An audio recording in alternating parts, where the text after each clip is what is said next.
I'd like to introduce our beloved senior, Mr. Adarsh J. He was a student and he is the big inspiration to all of us. So I would, presently he is in IT Kanpur. I would ask him to start with the session. Thank you. Thank you. Okay, so I'm Adarsh, and I think we will be better without mic. I think I'm audible to everyone. So today let us start with, let us keep this session interactive.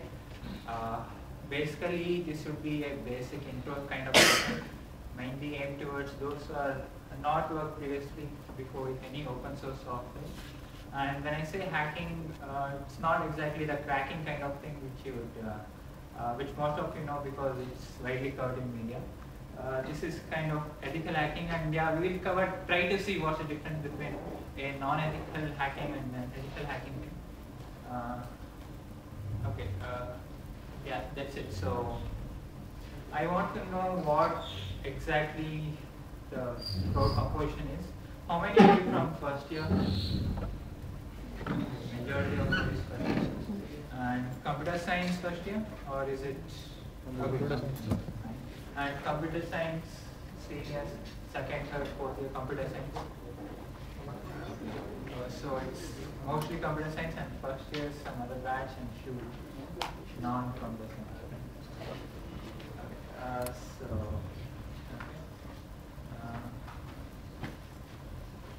Good. So basically, I think I will have to start with the most basic stuff because it's having more first year crowd. How many of you have previously worked with Linux? Okay, that's pretty good.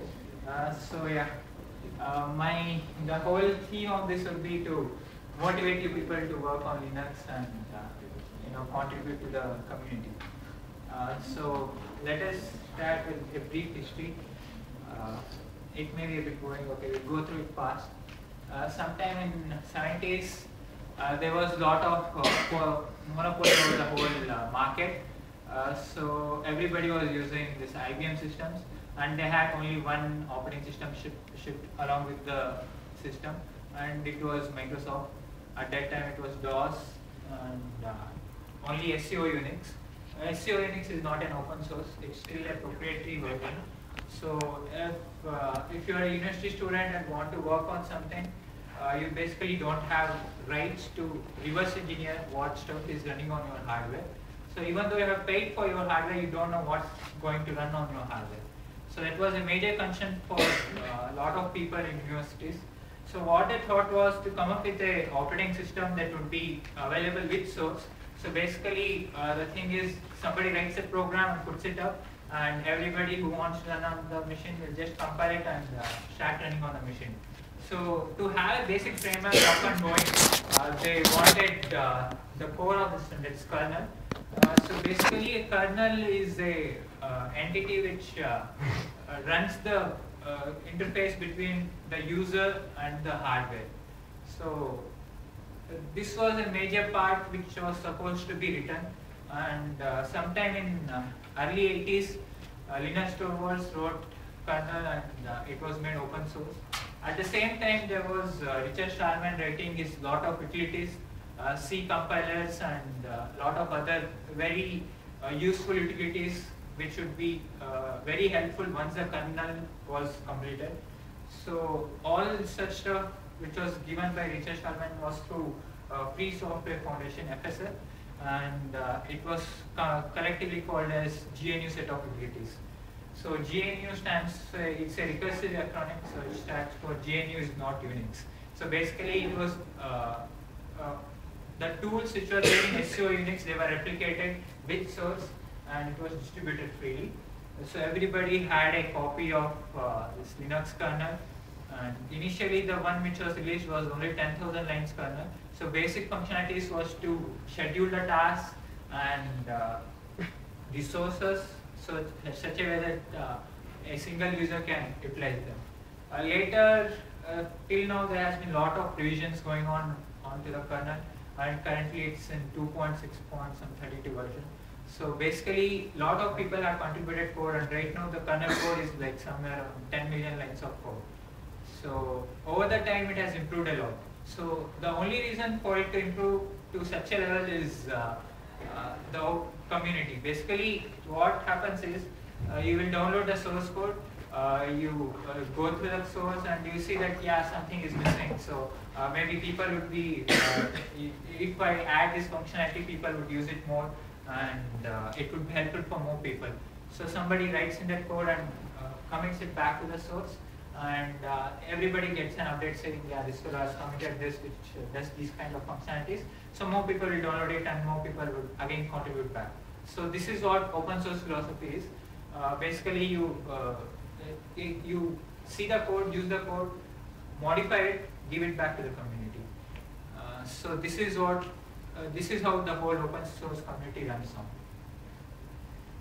So basically, till now, people who want to contribute to open source would think that yeah, only you should know C++ programming, only then I would be able to contribute, or else there is no way I can actually contribute and stuff like that. So let us see the ways in which you can contribute to open source when you don't know how to code. I'm sure like most of you are like CS people, so it should not be a problem. If you know basic C, C++, you should be able to understand some part of the code at least. Basically, it will take time actually, you have to understand lots of concepts which will be taught only in formal course in computer science when you complete your degree till that. Before that, basically what you can do is contribute to in some other ways. So let us see what are the ways which are most common and in which anybody can contribute. So one of the major thing that was challenged was people would like to use the systems in their own languages. So colloquial language was always preferred. So if I am in India, I would like to, maybe if I am in Karnataka, I would like to see the system in Kannada. If you prefer Hindi, Hindi. So something like that. So you know what translates from English to Hindi for every command or every menu. So what you can do is you can join a community. So basically these communities are nothing but group of people who have hosted their projects on some of the popular sites like sourceforge.net. So this site called sourceforge.net will give you free space for hosting the code, and it also gives you enough bandwidth so that people can download your source code throughout the world. So it's like basically there's a very big group who is funding SourceForge just for the sake of humanity, and there's also this Canonical who basically is concerned about Ubuntu distributions. So they give away free CDs and stuff like that. So these are the communities. When I talk about communities, these are the ones whom I am referring to. So basically what happens is the people who are working there, they would generally be idling on one of the IRCs. So yeah, IRC is nothing but your internet relay chat. It's a very, in developer community it is very famous. Like you would have used your Yahoo chat rooms or Google's group chat. So it's very similar feature. Basically it's like there are few people who are concerned about one particular software. So if you want to quickly communicate, email is somewhat not so preferred way because you need quick updates. You have some small load and you send out an email, you have to wait days together to get back reply. So to overcome that, they have this internet relay chat where developers actually idle there. So basically it's hosted by this company called Freenode. They have the biggest IRC network. So what you do is most of the Linux systems currently which are there available like Ubuntu, Fedora or Red Hat, they have by default they have their chat lines, mostly Empathy or Pidgin. So you can just say create a new account on this IRC, which is just it's nothing, it's just free. You just need to fill out your handle name, that's your username, and you will have an account. So nothing, there is no formal process as such to have an account. You just log into one of the IRCs and you can get a list of chat rooms. So basically, there will be a lot of developer chat rooms. Like in India, there is a very big group called Linux India. So it's called LI by short. So these people there, Linux India, they are more concerned about how to spread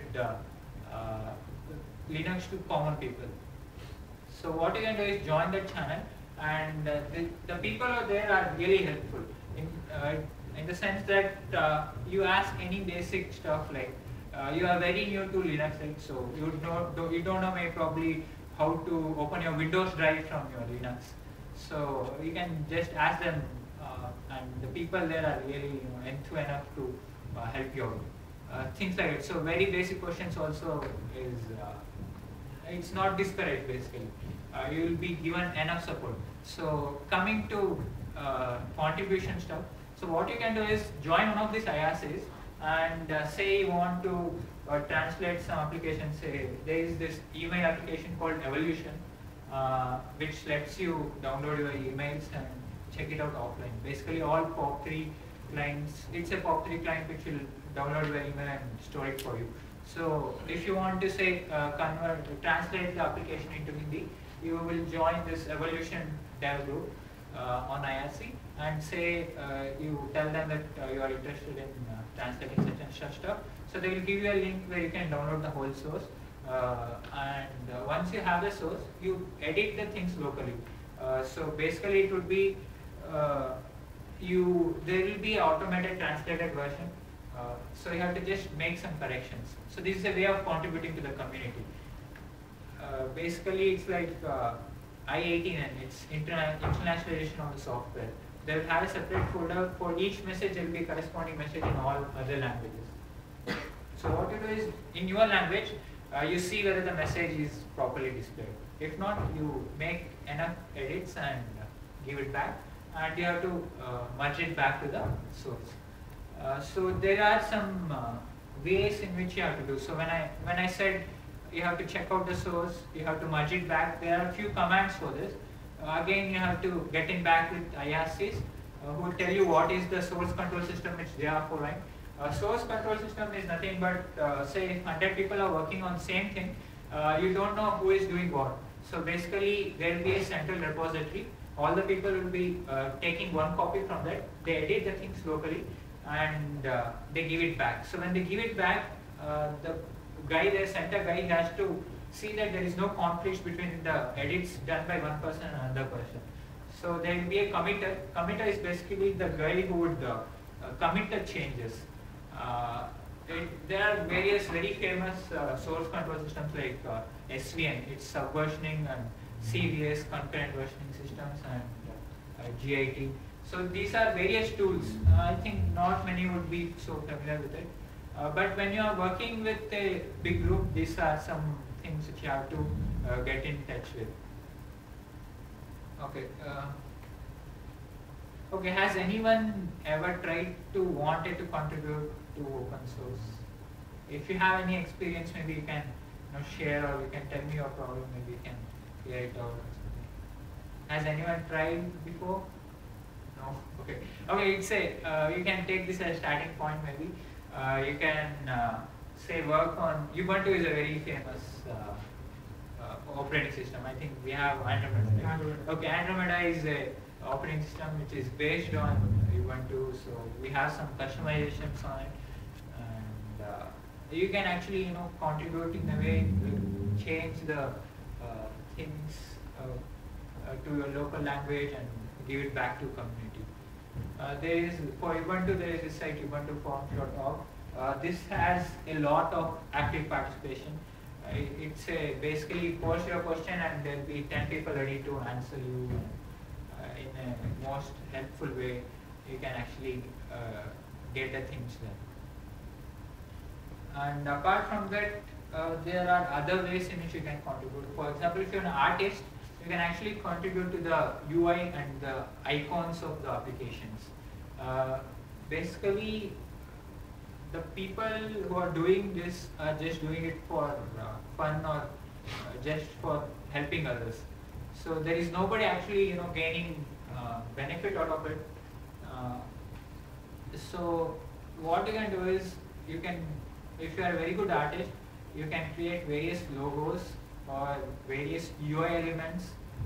UI elements is nothing but like the way in which the forms look. The form is nothing but a window, how the window looks, how your button looks.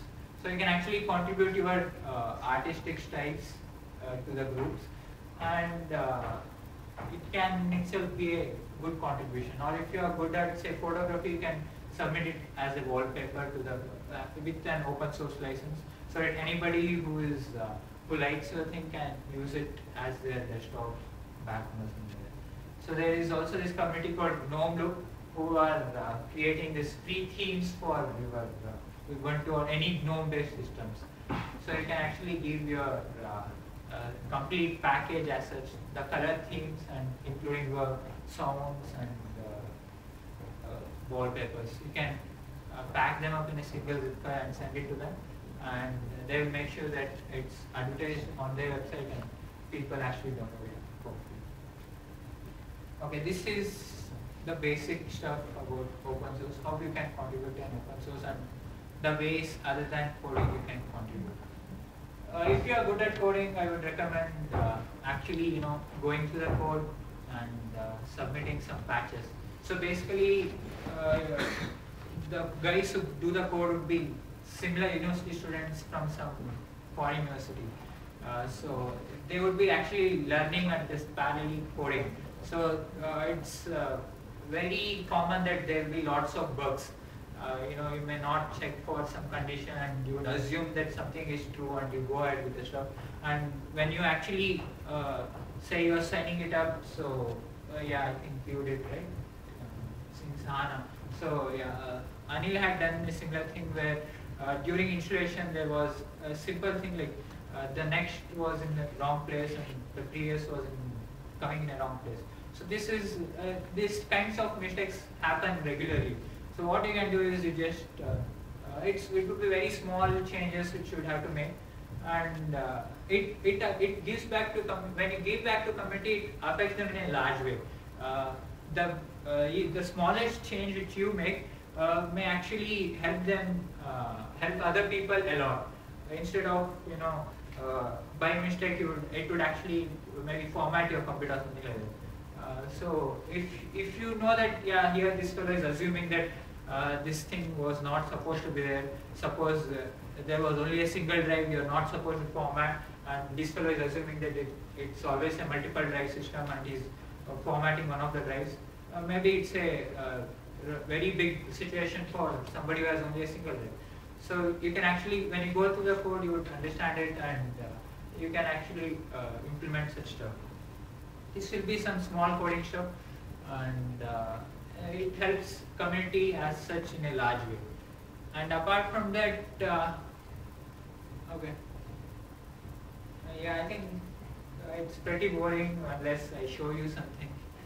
I think already people are yawning, and so okay, maybe we'll start with say ethical hacking. How many of you think? Okay, I want some feedback, like what kind of hacking? Okay, yeah, you red t-shirt. What do you think? Why did you want to attend this thing? I just wanted to know what it is about. Okay, so in hacking, what do you think I'm going to talk about? I'm not really sure, but telling various stuff. I don't know. Okay, fine. Anybody want some particular feature to be explained? Wait, Okay. you should prepare a comment. Opening block sites. Huh? Opening block sites. Okay, opening block sites. Okay, good one. Okay, let's see. Yeah, maybe I'll call it. What else? Any particular feature you want? Yeah, by the way, if you are thinking like this hacking is somebody gives you an email ID and I will tell their password, please forget it. It's not possible actually. There is no such hacking in which you can get some random person's email ID and you can get their password. The person who says that is fooling you. You can never do that. It's impossible. Unless the system on which the email is hosted is having some other software which has bugs. So unless that is the case, you can never, somebody gives you a Gmail ID and ask you to give back the password, it is impossible to do. And the person who is telling you that is obviously bluffing and maybe he's trying to extract the password from you. Okay. These are like the non-ethical part of it.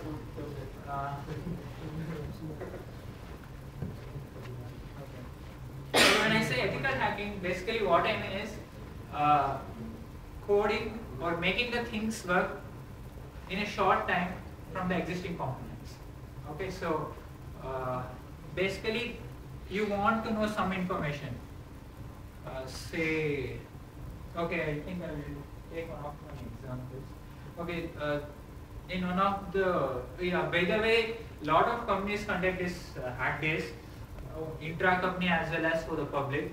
One of the most famous ones is the Yahoo's Open Hack Days. So basically what I do is Yahoo has a set of open source API, not open source, the APIs are open source but the backend is not.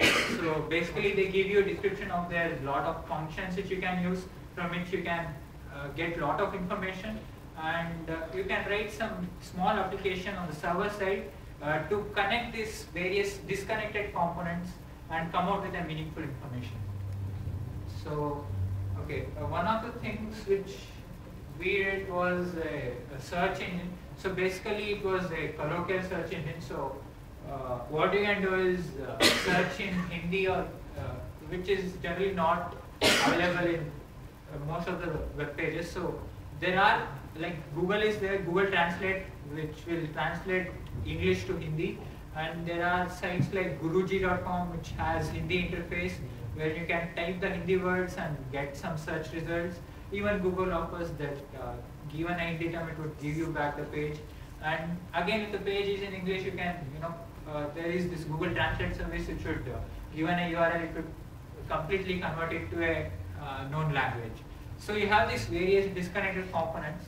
So what we did was take a term, convert it into Hindi, search for that Hindi term all over the web, also search parallelly for the same English term without any conversion all over the web, get all the pages, merge both the results, and when you're merging, again display back each URL again in Hindi. So it basically created a Hindi search engine. Okay, let's show you a small demo.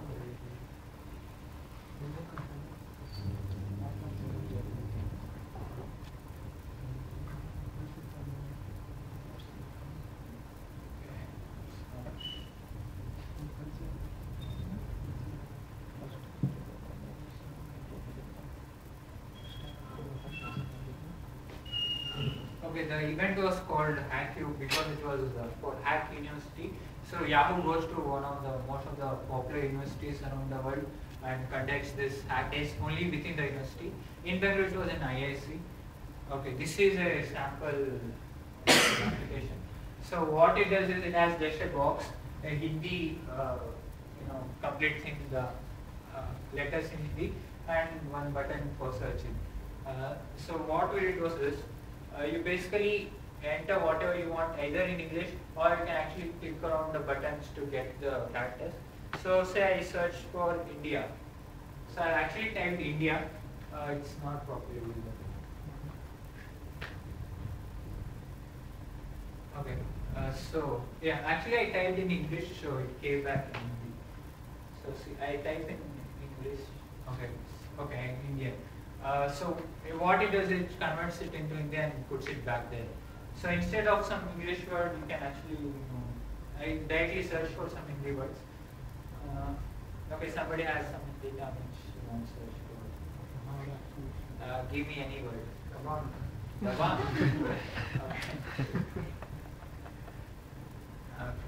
Okay, it shows me the various forms. So I think I'll go with this one. Okay, and this. So it would actually, okay, it's loading. So basically what it does is it goes back and gets you some stuff and again shows it back in Hindi. Okay, so yeah, is there any Dabang related? Very good. Okay, it's very bad. Not good results. Some Hindi term, actual Hindi term, not the fake name. Some product name or something. Give me some. The camera. Udan. Huh? Udan. Udan? Udan is a movie. Okay, it's taking too much of time. In the net is slow. I will go with English. Okay. Okay, Udan.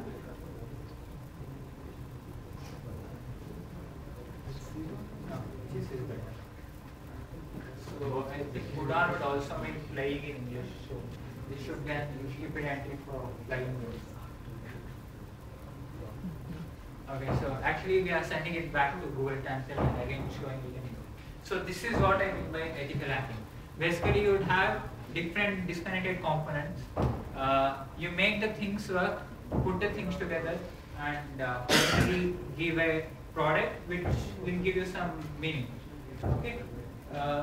So one of your friends here, Advait, wanted me to code one application which would actually get your attendance from your SIS and make it available offline, and because SIS goes down regularly, right? So I was in process of doing it, and intermittently I was a lot of other things came, so I could not complete it.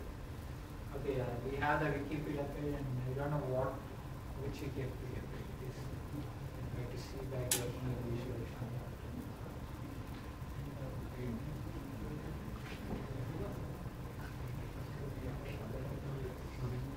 Okay, Udan actually meant flight, so it actually searched for flight and gave me back this page.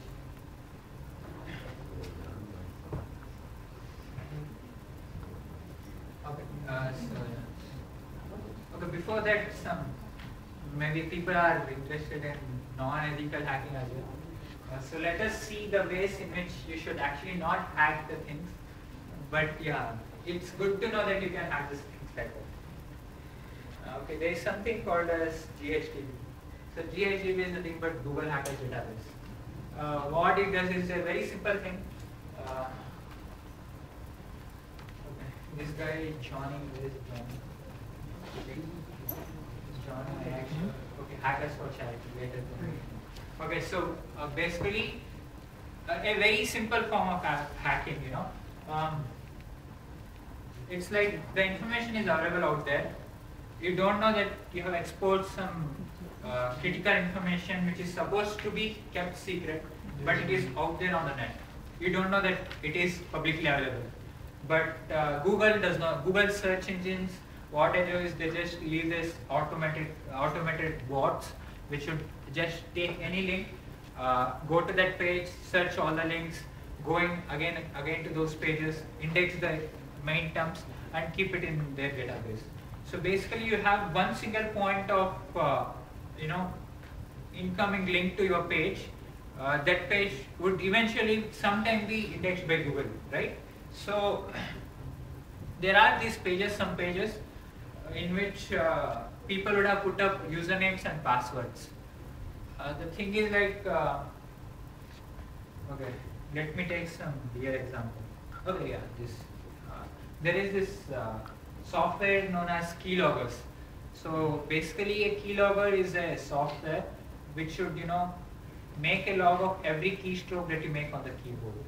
What they do is they hook, basically when the system is in operation, they launch their process which is hidden to normal user.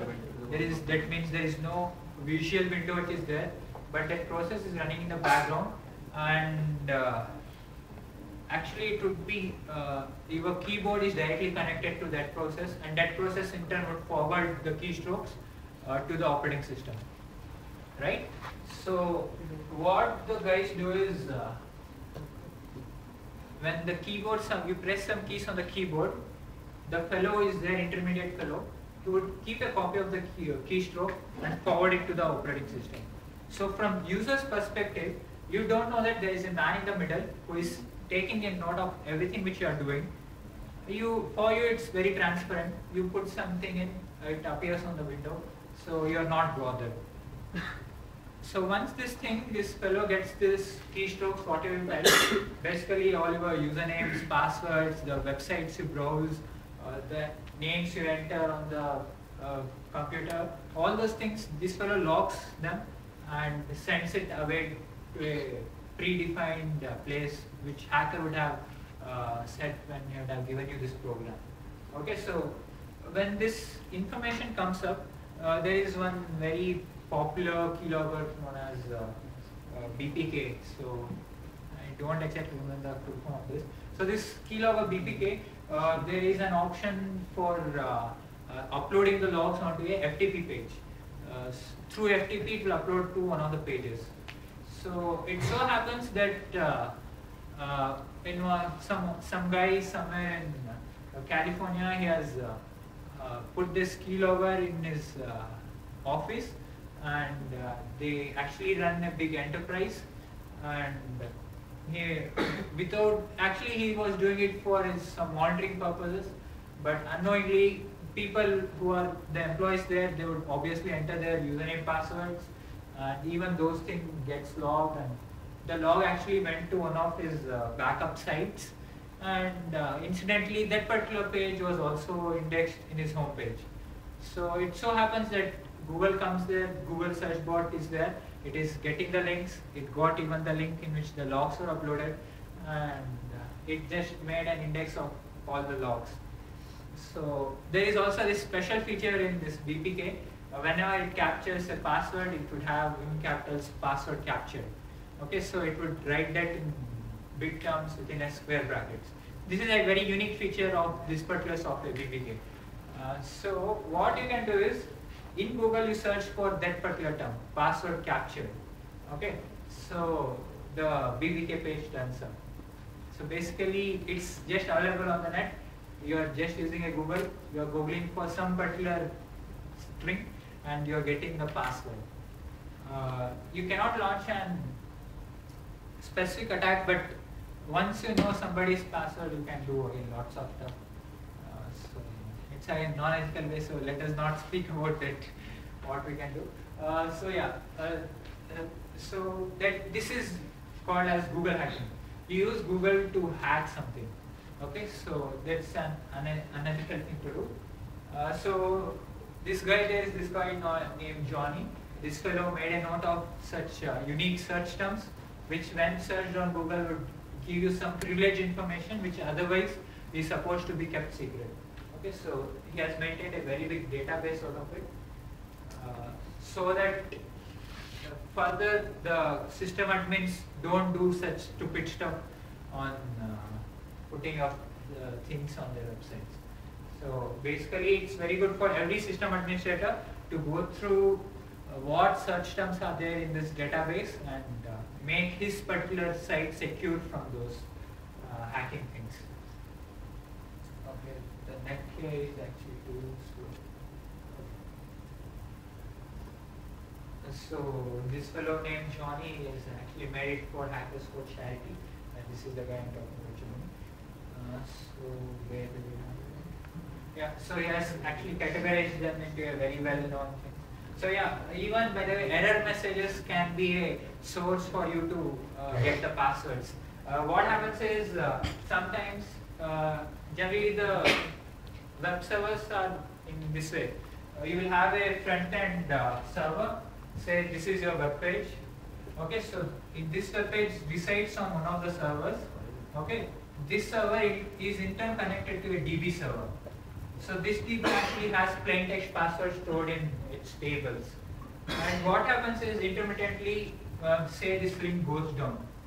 Okay, so when somebody tries to open this page, this server will try to contact the database, but the database will throw up error.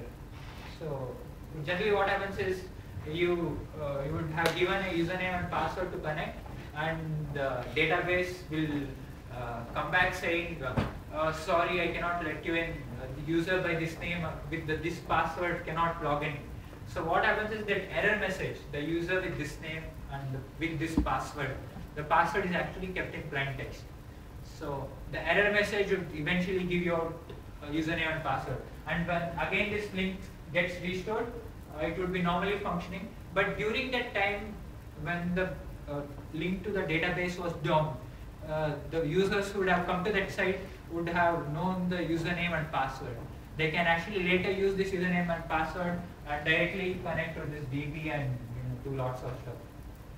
Again, let us keep it aside what they can do.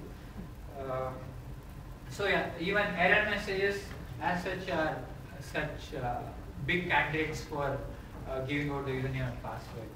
And they have files containing juicy info.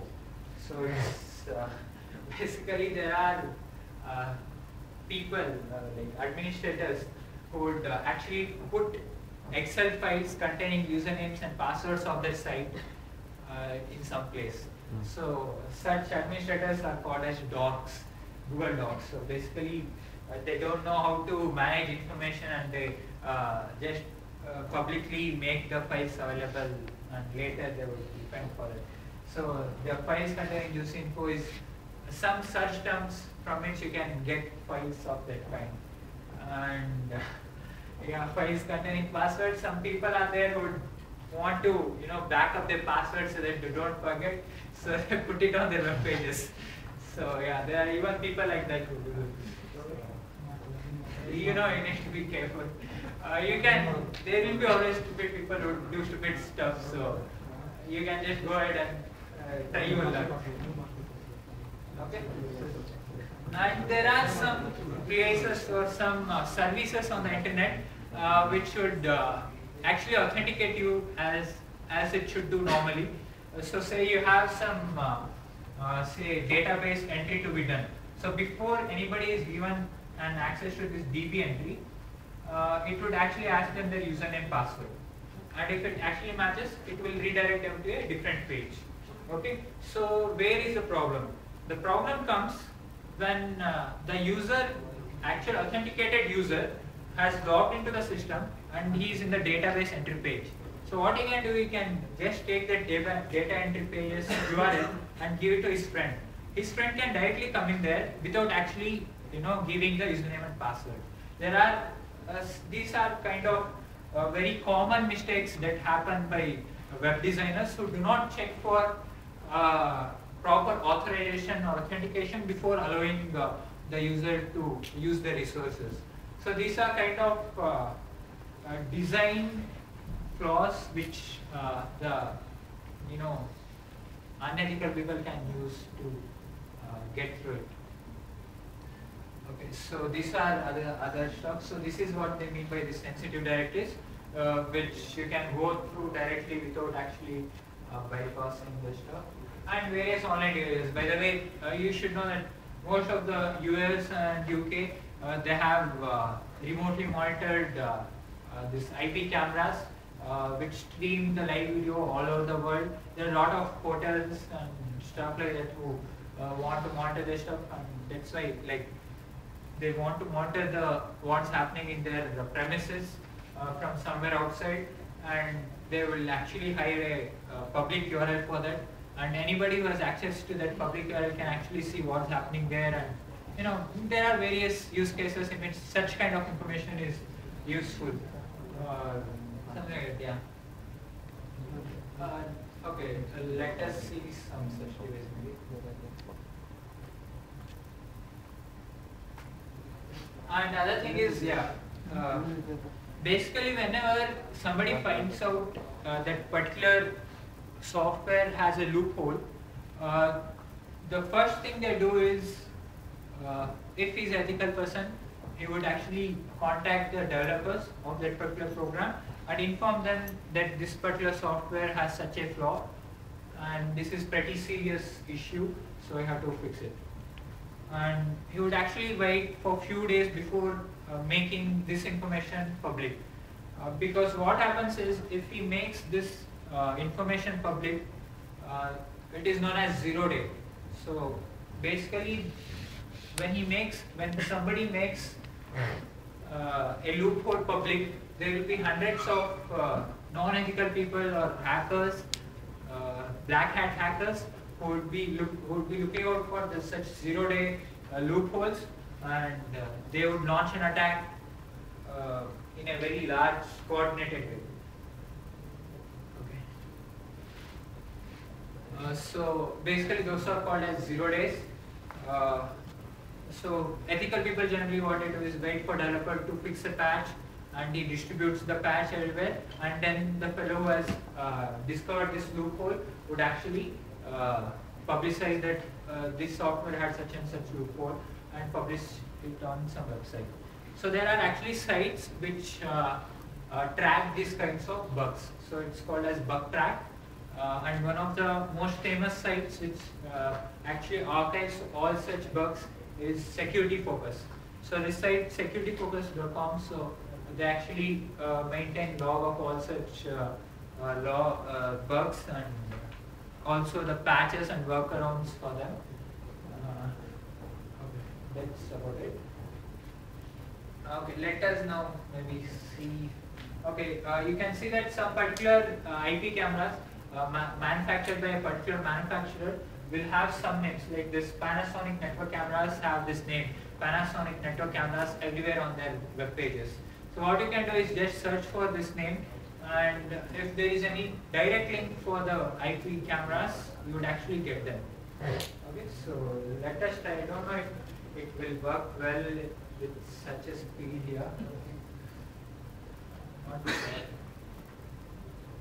Okay, let it load. Okay.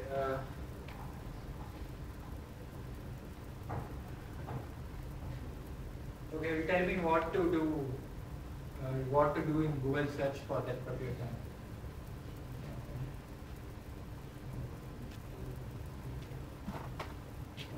Okay, we have got some library Moncam.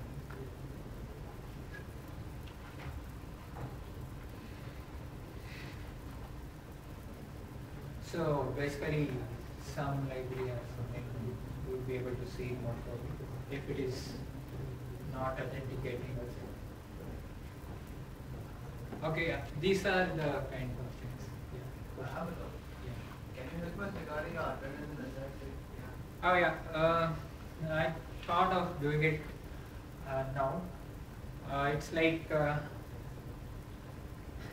no, what do you want exactly? Just erase the data. No, I cannot really do that. It's very tricky. You cannot, what I can say is it's very secure. You cannot as such do it. But the college itself doesn't see that. Doesn't see the Yeah, it's no, that is also one of the points. Nobody actually sees the essays to give you attendance or marks. Because so many lecturers have access to it, so there might be some loopholes, right? Yeah, exactly. So there might be a loophole that depends on the backend code. So basically our SIS system, it's been written in JSP servlets. So yeah, recently I was going through some pages and basically you were, I think, discussion of it. So it's like you cannot actually see other person's marks, right? So when you log into your SIS, you can see your marks. So basically, I was just going through stuff and found that if you pass some particular queries to the server, you can actually see somebody else's marks. And there may be such loopholes. Basically, you have to sit and look through it and see where it might be a loophole and properly exploit it. So yeah, right now I would say no to it. It's a non-ethical thing. We will not go ahead with that. Yeah, I can make that system in which you can, get to know your attendance and the SIS is done. Basically, we have an online server which would take the database from this MSIT server and keep a backup there only for those users who have signed up in that page, and they will always have access to their attendance. And there can be various features added, like Advait has suggested to send a SMS when you get 75% attendance so that you can regularly attend classes, stuff like that. So yeah, there are good applications. Okay, last year when your 8th semester results were out, Yeah. video server was down. Yeah. That happens when the Yeah, exactly. This within 10 minutes of the results declaration, The have site all goes. the list of students, Yeah, including the mark. yeah. How did you do that? Okay, yeah, I'll come to it. So basically, I have this site.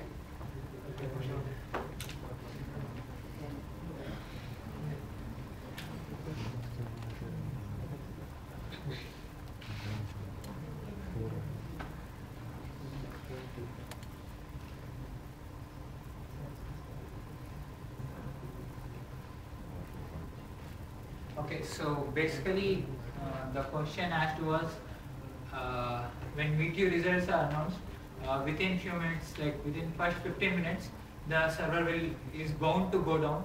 They are running a very crappy server. Don't know why they have enough resources, but still maybe they are not ready to actually give out the stuff. So yeah, basically what happens is people cannot access the results when it's out. Everybody would be, very eager to see the results as soon as it is out, and they go to a cyber center, they wait hours together, and they still video site won't open. So what I did was I have one of the servers which is available for free. I will let you know how to get access to development servers where you can where people are there who give you free resources. If you are a developer and if you are willing to use it in an ethical way, there are people who help you out and help you to put the things on and stuff like that. So yeah, what I did was I had this server. So basically this is a cloud server which has a very high bandwidth and somewhere in US. So what it does is basically launch parallel requests for results of some particular given college. So by default it actually gets my batch results. So the backend is a PHP page. What that PHP page does is, given a college name and given various parameters, the parameters are again given by me. So it's like the USN name, the USN number from which it has to start, what is the ending USN and stuff like that. If you give enough information to this page, it launches parallel requests to the VTU servers and gets the results. So basically what I do is, I will be pinging this VTU server every say 30 seconds to check whether the result is out or not. As soon as the result is out, I launch this parallel request. So actually this is one of the factors which might have led to VTU crash, but that does not matter as until you have your results in hand. So that does not really matter. So I launch parallel requests, I get everybody's marks, and I basically organize it in a visual format which you can actually see in a better way, get the stuff. So yeah, that was the thing which I did.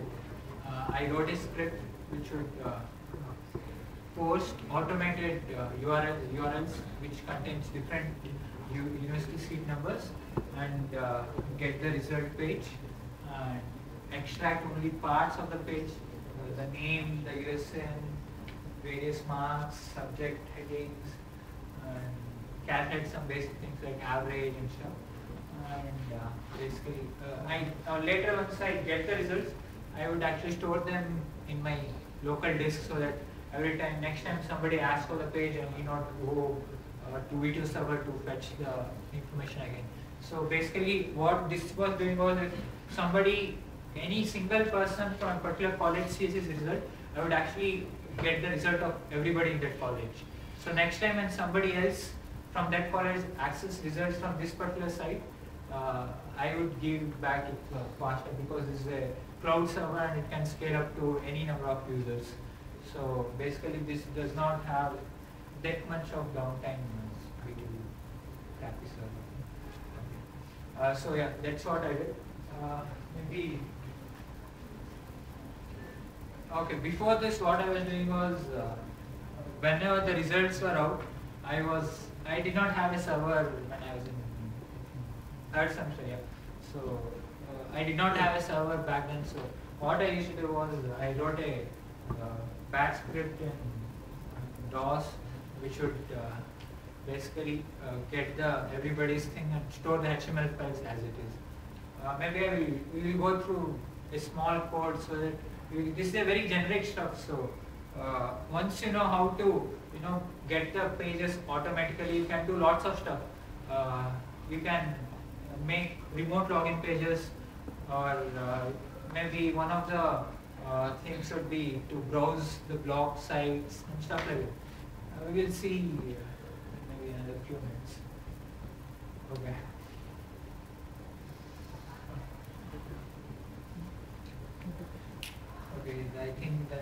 connection is pretty slow for the camera, it will not load now. But yeah, this is one of the vulnerabilities. You can use the Google Apache database, which is publicly available, to get access to various information. My suggestion is don't do this a lot. You have to pass your regular subjects. This is very highly addictive. So once you start to get juicy information, you tend to lose your regular track and get hooked into this. So it's not recommended that you do this regularly. But instead, for some time pass.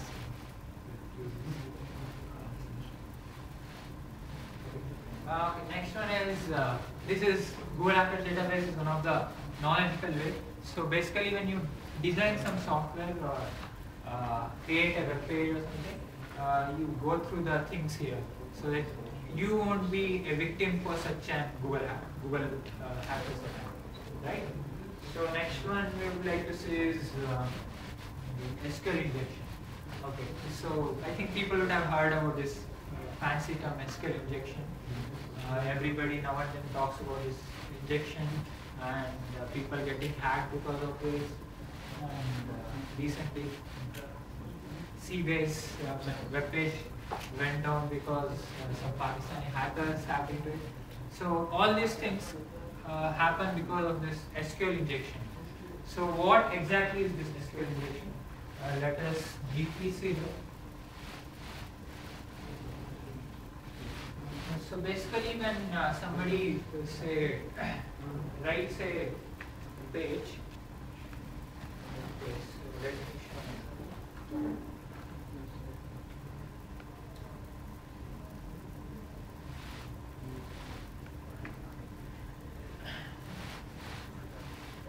Okay, so whenever there is a page, something similar to this, you have a place to enter some information, which would be generally the password. So basically something like whatever I type is not visible as such. You would see a dot or star, and you would submit this information to the server, and server will verify that whatever you entered was correct. Basically it may be your password, and it will verify the stored password is same as what you have entered, and you would it would give you access to restricted resources, right? So let us see how this can be exploited and what technology exactly the guy who has written this page would have done on the background. So basically, when you get an information, say it is stored in a variable named username and pass. So I would call it as user and pass. Okay. These two are the variables. So whatever you enter in this page and submit, those two get stored. Say we will name it with $. This is the PHP store. If the guy who is writing might be using PHP, and he would store it in these two variables. And when he has to actually see whether it matches or not, he would have written something like this: select pass, okay, or password from some from some users table where you name equal to the user. Okay? And you would get the basically this is a select statement is database statement which should query a table and get only the password for a particular user. This is maybe you will learn it further when you are learning SQL or something. This is how they write. So you take it for granted that they write in this way. Once I get the password, I would actually verify that $pass. Actually, there are intermediate steps. I'm skipping it just for the sake of brevity. We'll assume that it is giving me password, and I am checking that the password is same. Right. So what I do is we see that the fellow who designed it is actually passing the user input without any validation. When I say validation, I could have entered any random characters in that place. It can be something like I will enter some random foo, and after that I will close a single quote and say drop table.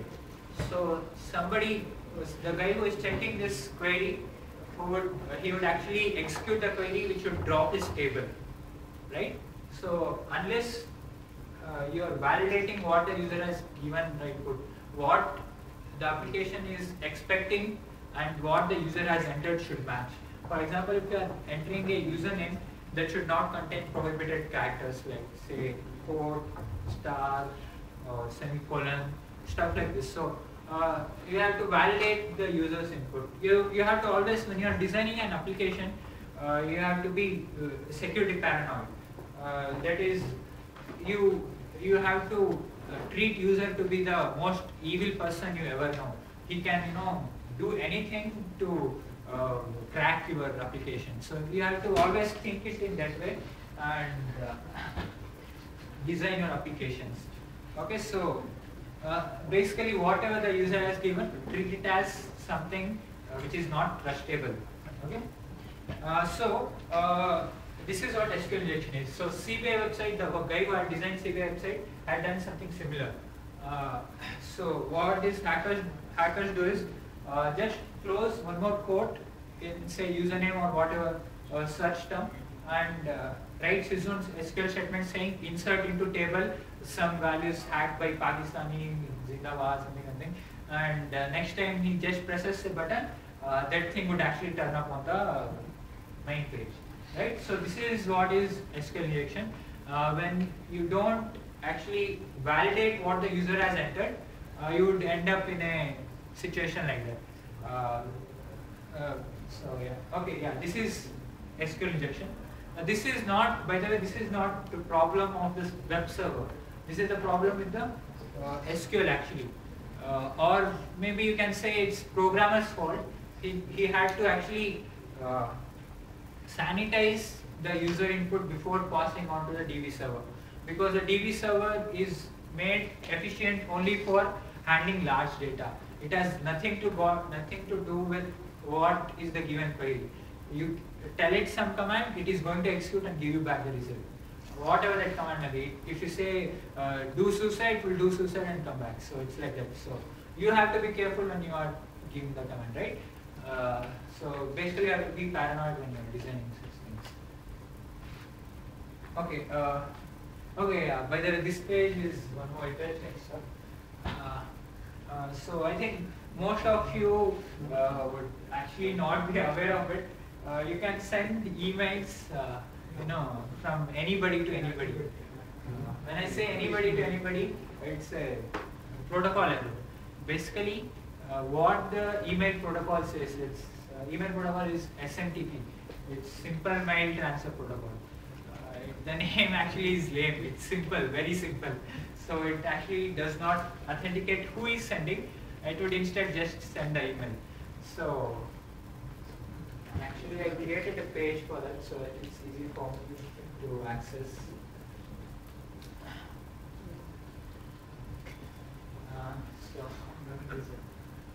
Basically I created this page which will let you to choose from whom to send and to which person to send and what to send.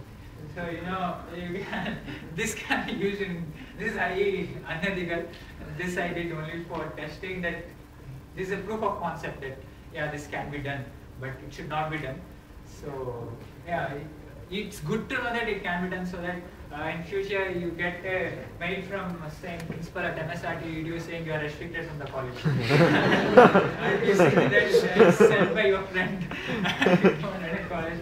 You can actually do that. Okay, I will just send a sample. Let me first check that I don't have any problems.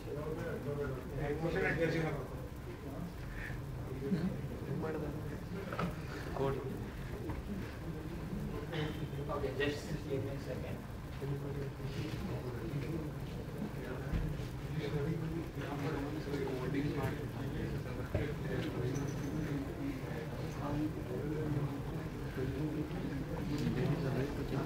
Okay. Real or a fake? Okay, let me do some name. Say God is sending you the email. Whether the email was real email or such fake email. Okay, say I am getting an email from